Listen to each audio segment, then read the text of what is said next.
আসসালামু আলাইকুম। কেমন আছেন সবাই? আশা করছি সবাই অনেক বেশি ভালো আছেন। আলহামদুলিল্লাহ, আমরাও ভালো আছি।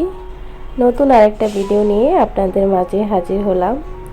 এই যে দেখছেন, আমার ছোট্ট বারান্দায় কিছু কিছু গাছ হয়েছে।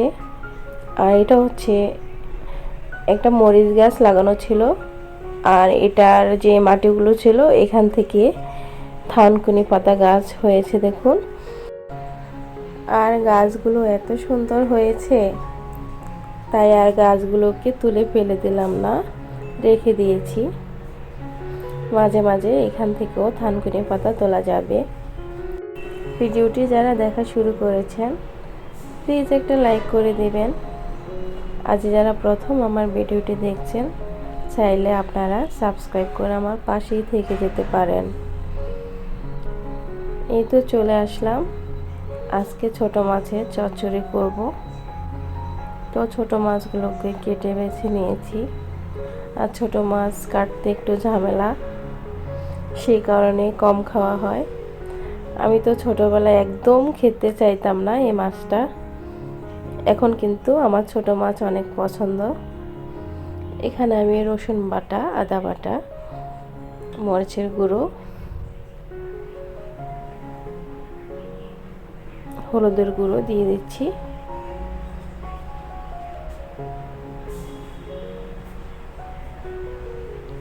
দিয়ে দেব পরিমাণ মতো লবণ।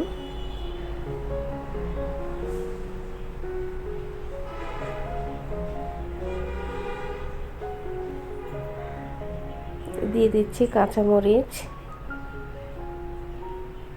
পেঁয়াজ,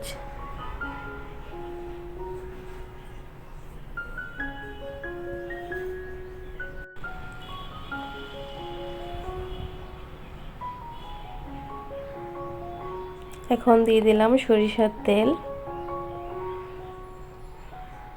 এখন সবগুলো মশলা হাতে একদম মেখে নিব।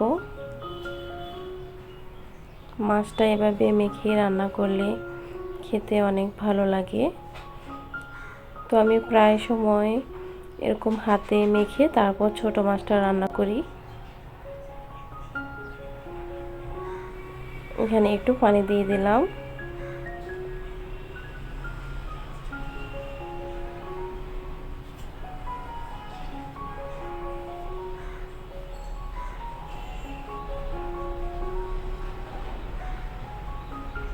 একটু নেড়ে ছেড়ে এখন দিয়ে দিব টমেটো।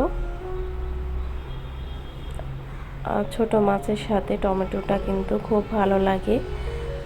তো আমি সবসময় ছোট মাছের সাথে একটু টক দেওয়ার চেষ্টা করি। আমার কাছে একটু টক দিলেই ভালো লাগে।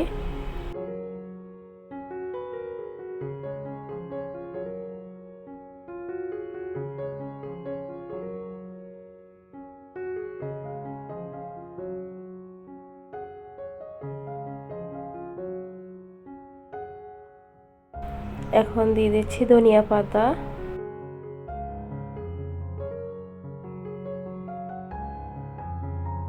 ধনিয়া পাতাটা একটু বেশি করে দিলেই ভালো, যেহেতু এখন শীতের সিজন, ধনিয়া পাতা পাওয়া যায়। তো ধনিয়া পাতাটা একটু বেশি করে দিয়ে দিলাম।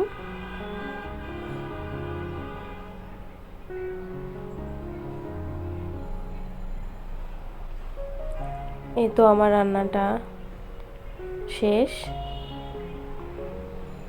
আজ এই পর্যন্তই। সবাই ভালো থাকবেন, সুস্থ থাকবেন। আল্লাহ হাফেজ।